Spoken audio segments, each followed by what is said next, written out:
Eu agradeço os questionamentos, senador Malta. Existe uma passagem na Carta de Tiago que a fé sem obras é morta. Então, mais do que falar de convicções, eu as lastreio em obras, prática. 34 anos de serviço público não são palavras ao vento. Por isso, eu quero manifestar enfaticamente toda a minha confiança no Supremo Tribunal Federal. É claro que, como instituição humana, ela não é perfeita, mas eu realmente não posso concordar com a ideia de que todos os ministros, todas as ministras que por ali passaram ao longo de décadas e os atuais sejam inimigos da nação. Realmente eu quero dizer que discordo de Vossa Excelência, claro que o senhor tem todo o direito de considerar o que quiser, mas eu realmente tenho, como brasileiro, muita confiança no Supremo Tribunal Federal como instituição. Como disse Campos Salles, o quarto presidente republicano, é a joia das instituições republicanas. Então, assim, considero e, portanto, remarco essa diferença em relação a Vossa Excelência. Sobre o ativismo judicial, em outro momento eu terei assim, o maior prazer de debater com o senhor, porque é um tema que remonta ao início do século XIX. A primeira decisão ativista da Suprema Corte dos Estados Unidos data de 1803, liderada por Chief Justice Marshall, num caso fundamental para a história do direito constitucional. Nós temos decisões ditas ativistas para todos os lados. O senhor sabe que no século XIX, a Suprema Corte dos Estados Unidos legitimou a escravidão. A Suprema Corte dos Estados Unidos, em 1896, consagrou a doutrina dos separados porém iguais, que permitia a segregação racial em escolas. Isso era ativismo. Em 1905, o Estado de Nova York aprovou uma lei limitando a jornada de trabalho dos padeiros em 60 horas semanais. Essa lei foi declarada inválida pela Suprema Corte dos Estados Unidos porque violaria a liberdade de contratação. É uma decisão ativista. Então, não há decisões ativistas num só sentido. É um fenômeno realmente bastante antigo e que merece, sim, análise, até porque isso diz respeito ao elemento fundamental da lógica aristotélica que nós seguimos até hoje, do governo moderado, que veio, obviamente, desembocado no pensamento liberal de Montesquieu, Locke e outros que conformaram a teoria da tripartição funcional do Estado. Então, eu terei, assim, o mesmo prazer, porque discuto isso com meus alunos há 29 anos e considero que é um tema de alta importância. Em relação a convicções, na verdade, um juiz ele não pode sobrepor as suas convicções individuais em relação aos valores plasmados nas leis.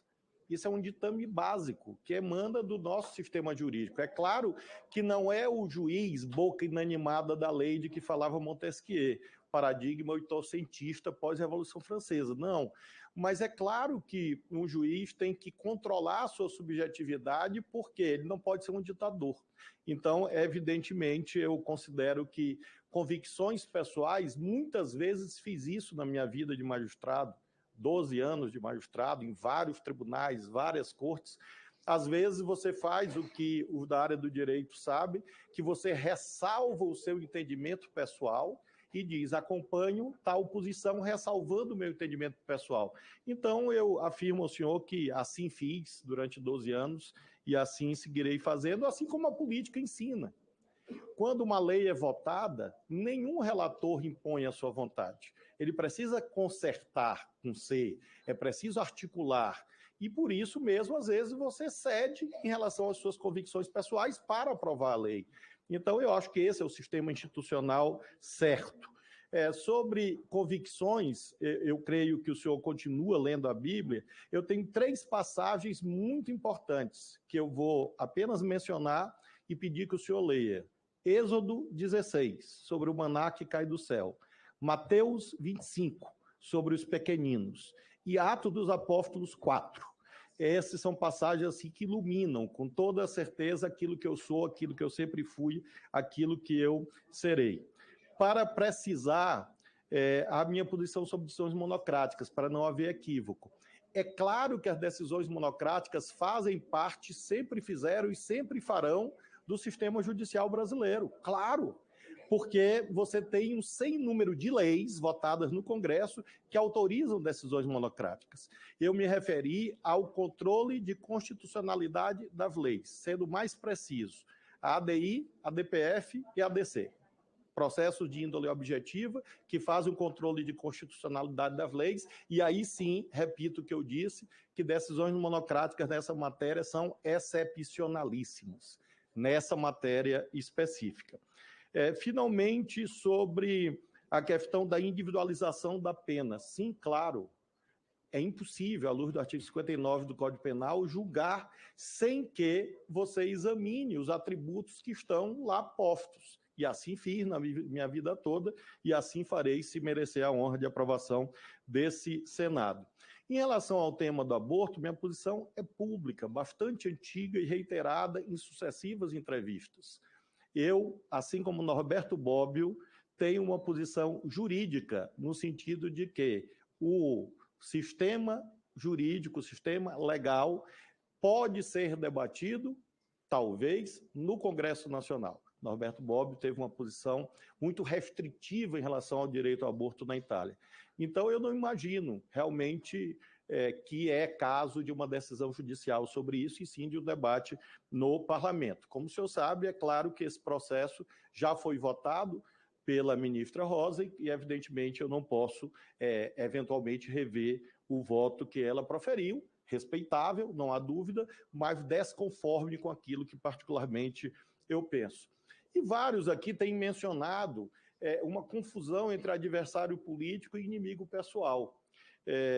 Eu não sou inimigo pessoal de rigorosamente ninguém. Tanto é que a bancada federal do Maranhão, todos os partidos políticos, inclusive o seu, todos os parlamentares do seu partido assinaram uma nota em meu apoio.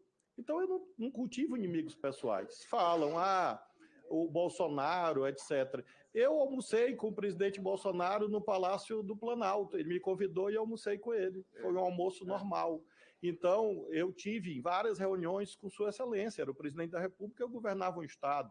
Uma coisa é adversários políticos. Sim, o senhor já foi, em algum momento, meu aliado político. Nós dividíamos juntos relatorias, eu na Câmara e o senhor no Senado. Hoje, infelizmente, o senhor está em outro campo, mas eu não considero o senhor inimigo pessoal. Então, essa é a nuance que determina a posição jurídica futura. E eu faço questão de sublinhar esses itens para deixar evidenciado que, se amanhã qualquer adversário político que eventualmente eu tenha tido em algum momento chegar lá por alguma razão, que eu espero que não chegue, evidentemente terá o tratamento que a lei prevê, afirma o senhor.